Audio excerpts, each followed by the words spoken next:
What is going on? Well, I just walked out of a Harley Davidson showroom for the very first time. If you're new to the channel, I'm a new Harley rider, new Harley owner, but I bought this bike used, so I've never actually visited a Harley showroom until today. And I was over here to get the tire swapped out on the Street Bob. Got some brand new Metzlers on here, Cruiser Techs. I'm super pumped. Hoping they're going to be a lot more sticky than the Dunlops that came on the bike, especially in damp conditions where I really struggled a lot. But the thing I want to talk about is I was shocked at a few things in that showroom. I really was. The first thing I found shocking about new Harleys was the ergonomics. I was really just stunned at how cramped the legroom was on such a big bike. For example, I have had my eye on a Road King for a while, and I thought about, well, maybe I'll set this bike up to just be kind of a runabout bike with some attitude, and I'll buy something like a Road King Special to go tour on. I don't really care for full fairings. I mean, I'm okay with them, but I don't feel like I have to have one to be comfortable on a motorcycle. That's, you know, just my preference.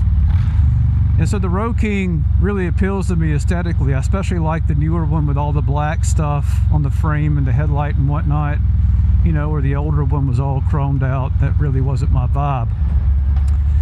But when I got on it, you know, it had these floorboards and my legs were just like shoved up. You know, like my knees felt like they were near the top of the tank. And this bike has forwards on it and it's very comfortable for me.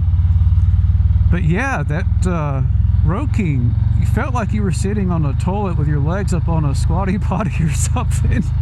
Maybe that's too much information, but it was a very awkward seating position. And you know, I sat on several more and I found very similar things. Ironically, I was a lot more comfortable on the Lowrider ST with mids and even the Sportster S than I was on the Road King. And I just thought that was incredibly odd. I always had it in my mind that being a big bike with a big displacement, it would be a very spacious rider cockpit.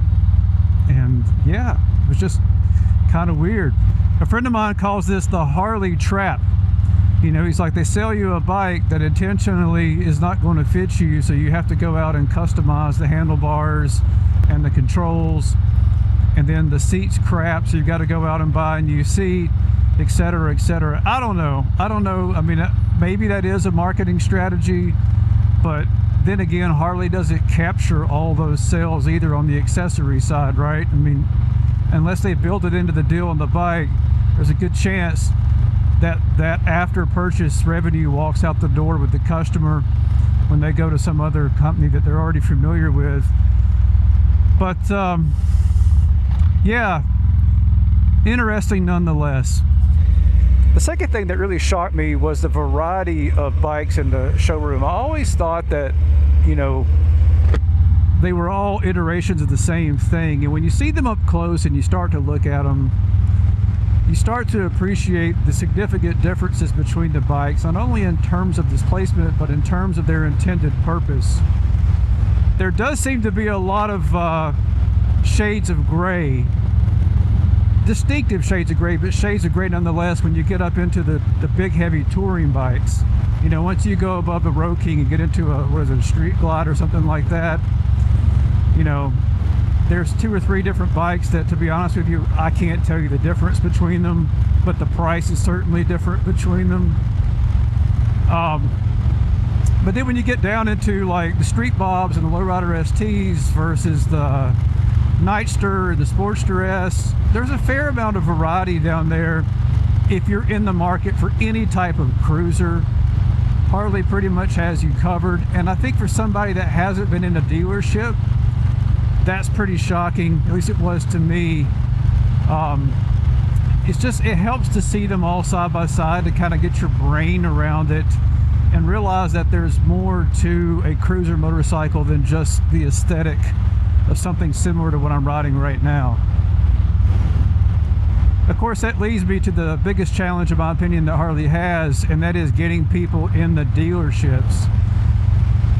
They really have a certain connotation. When I tell people that I buy a Harley, they're immediately put off. You would be shocked, or maybe not, about how many people automatically change the way they think about me, especially in the professional world. They're like, what, you ride a Harley? You know, aren't those incredibly loud and obnoxious bikes? And yeah, they definitely are a loud and proud American motorcycle, but you know, not all the bikes in there are like that.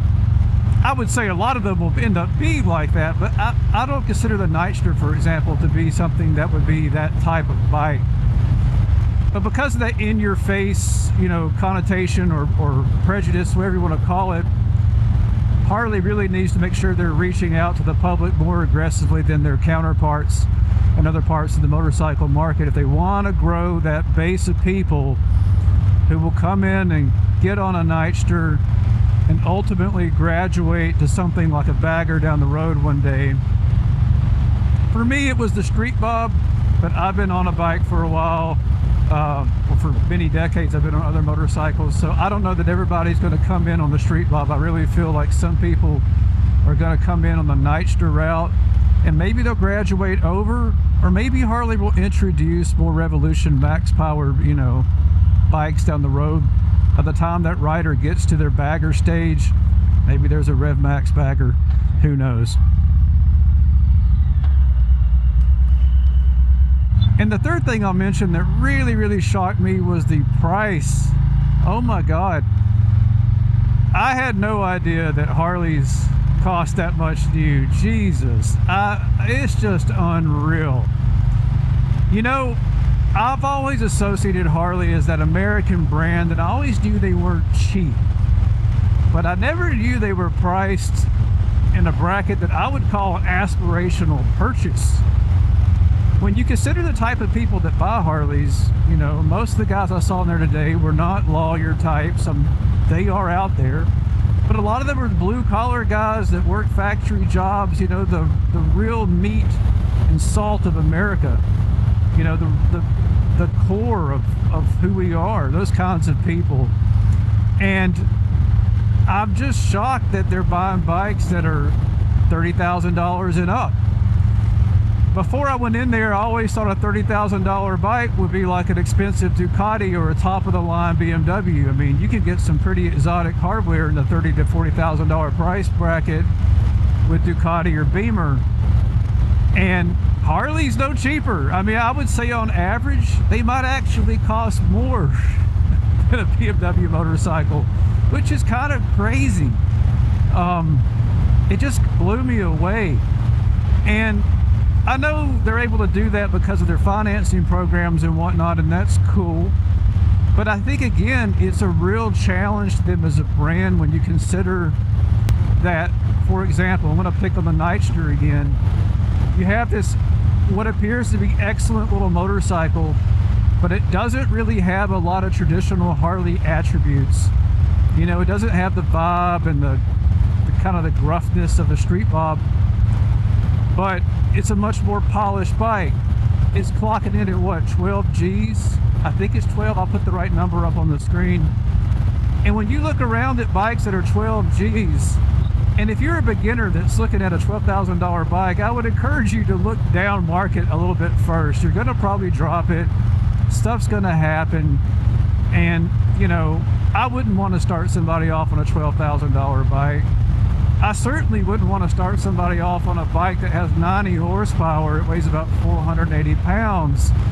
That's a pretty bonkers beginner bike. I mean, that's a performance envelope that literally anybody that's an experienced rider could enjoy. I really feel like Harley needs to be bringing their entry-level bikes down to about the $7,000 range. And, you know, if they have to bring the content down and bring the power down for a beginner, that's not a bad thing at all, right? I mean, if Triumphs could come out with something in that price point with their 400s, I see no reason that Harley, if they build it in India, can't do the same thing. I mean, surely they can get a $7,000 cruiser out the door that looks and feels like a real cruiser, even if it doesn't have the Harley sound, because hell, a Nystro doesn't really sound like a Harley. It sounds more like a Ducati to me anyway. Just my 2 cents, but I really think that they need to get off the V-twin exclusive idea and get something in front of the entry-level consumer. And if they could build it here, that would obviously be a plus. But you know, the best part, the best surprise of all, was that I walked out of that dealership and got back on my bike with new tires on it, fresh oil in the sump, and I'm riding on it right now and talking to you, and I love my bike more than when I went in there. And I've never really had that experience before, but you know, I got this thing slightly used. I paid a fraction of what it cost you, about half. I've done a lot of personalization to it. I love the way it fits me. You know, I love the forwards. I love the mini apes. I love the windscreen. I mean, right now this thing is just a really nice fit for me anatomically. I love the way it looks, and it's paid for, which is awesome. And there's just not many times in life that you spend some time looking at what could be and walk out really happy with what you get back in or back on, right? Okay, until next time, ride safe and dodge occasions, y'all. Peace.